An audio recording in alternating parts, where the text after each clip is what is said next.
I wanted to experiment with the types of videos I make and what types of information I want to share on YouTube. As an artist and as a teacher, I feel like I have lots of different things to say, but I'm not sure who wants to hear them. I think the first thing I'm going to talk about a little bit is art block, because it's a very popular issue that people kind of come across, and I know there's a million different videos about it, but I might as well throw in my own opinion there. First, we should cover a little bit of ground about myself. I'm a nerd, like a really big nerd. I've always had a huge interest in paleontology. Ever since I was a little girl, I desperately wanted to know more and more about dinosaurs. From the Eyewitness VHS tapes my dad bought me and I watched a million times, to Walking with Dinosaurs and Land Before Time and all those kinds of shows. I would steal my brother's Jurassic Park toys and play with them rather than my Barbies. So I've always had a huge interest in paleontology and dinosaurs. And in that, I'm able to find what I can always draw. I can always go and look at their skeletons and find something to inspire me. The point I'm trying to get to is, when in doubt, you should draw what you love and what you care about. In this case, I drew a Dimorphodon. A Dimorphodon is a primitive type of pterosaur. Early on, its wings were very, very short, and so was its neck, and it had this huge, massive head compared to its body. It was believed to be a insectivore for a while, but then people started leaning towards fish and other things like that because of its tooth shape. Anyways, so I decided to draw a Dimorphodon. I've always been fascinated by pterosaurs. I loved Walking with Dinosaurs, and my favorite part was the Ornithochirus. The big, massive pterosaurs glided through the skies with funny-looking mouths. I didn't know much about Dimorphodons. For a while, I kind of knew they existed, but I really didn't know what they were or to a bigger depth until we got to Ark Survival Evolved.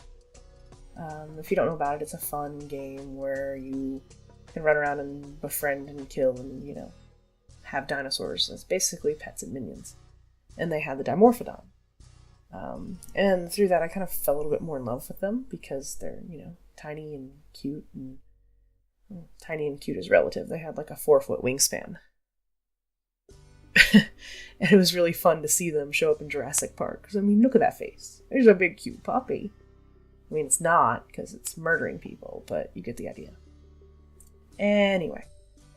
So, my point is, back to my point, you should draw what you love and what you care about.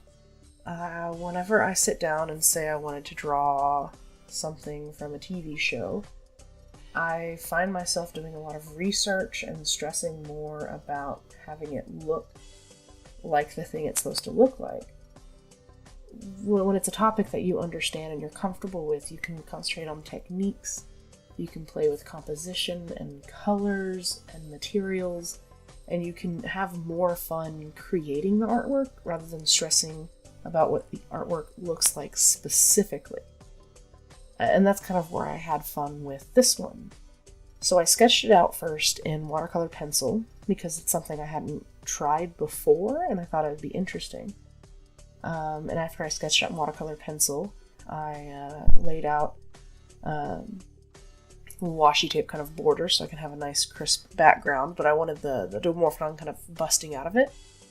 And then I wanted to do something interesting. I had been looking at artwork of Dimorphodons online, and I saw someone had done like a puffin kind of look with the huge head, and did puffin markings on the beak, and I was thinking how fun it would be to do something different, and I did a toucan.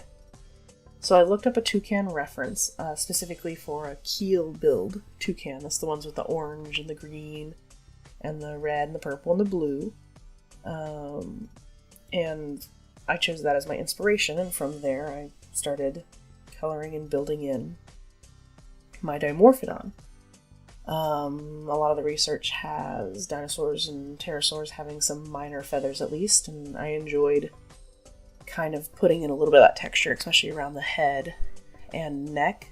I did that with painting over watercolor pencils and then going back in with watercolor pencils to add sharper edges. In the end, I don't have the entire footage of this piece, but I just wanted to talk a little bit about the process anyway. And there you go, guys. I went at it with my Micron pens and got a little bit of jelly roll to do some highlights around it, and honestly, I kind of love it. It's a very animated pose and face, and, you know, a very animated character, and that was kind of my goal. Well, thank you for watching. Thank you for listening to me ramble on. I hope this was helpful to somebody. I'm not sure if it was helpful to many people. And I guess I'll see you guys later. Bye.